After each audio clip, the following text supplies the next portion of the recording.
Assalamualaikum warahmatullahi wabarakatuh. Perkenalkan, nama saya Belvan Razani dari Sekolah SMTN 21 Jakarta, kelas fase PPLD.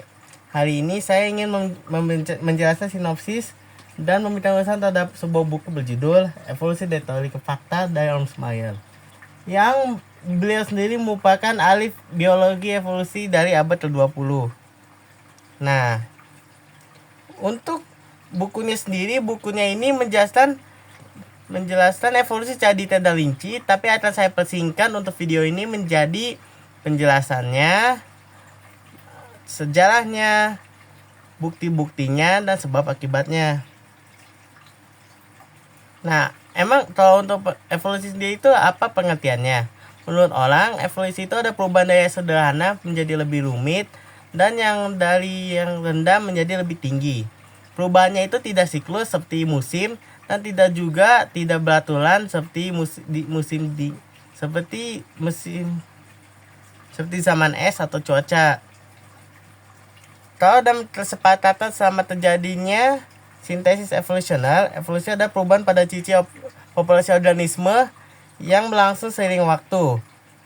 Nah, untuk sejarahnya sendiri, teori evolusi sebenarnya sudah ada sejak zaman dahulu, tapi tidak diterima secara luas karena masih kentalnya kitab Kejadian bab 1 dan bab 2 dari Alkitab.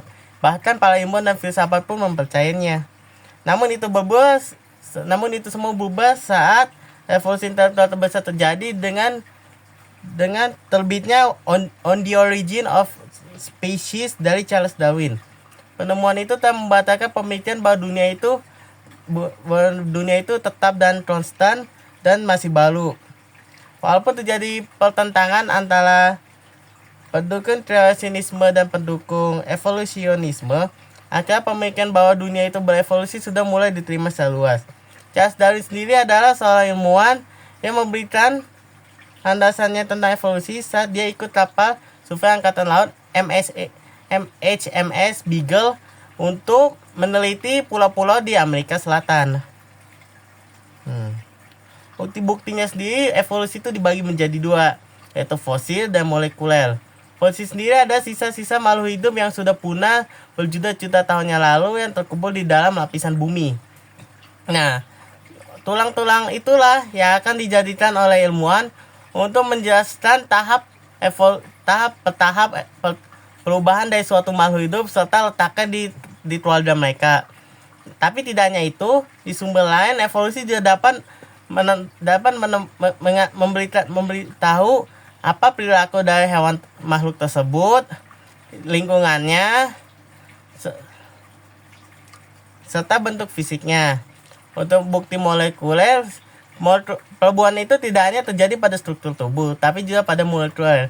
Dan untuk itu,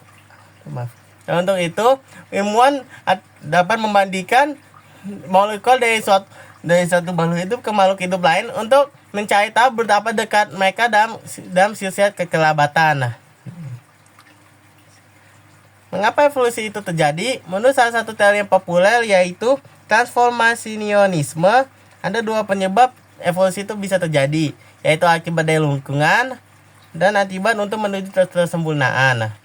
Nah, untuk transformasi karena pengaruh lingkungan, menurut teori ini perubahan dua organisme karena pengaruh lingkungan, perubahannya itu akan diturunkan kepada turunan-turunannya. Nah, untuk evolusi untuk menuju kesempurnaan ini di teori dipercaya bahwa kita ini memiliki sistem untuk kecenderungan untuk bergerak ke arah yang sempurna. Tapi akhirnya teori ini lama-lama ditinggalkan karena tidak ada bukti ilmiah untuk itu.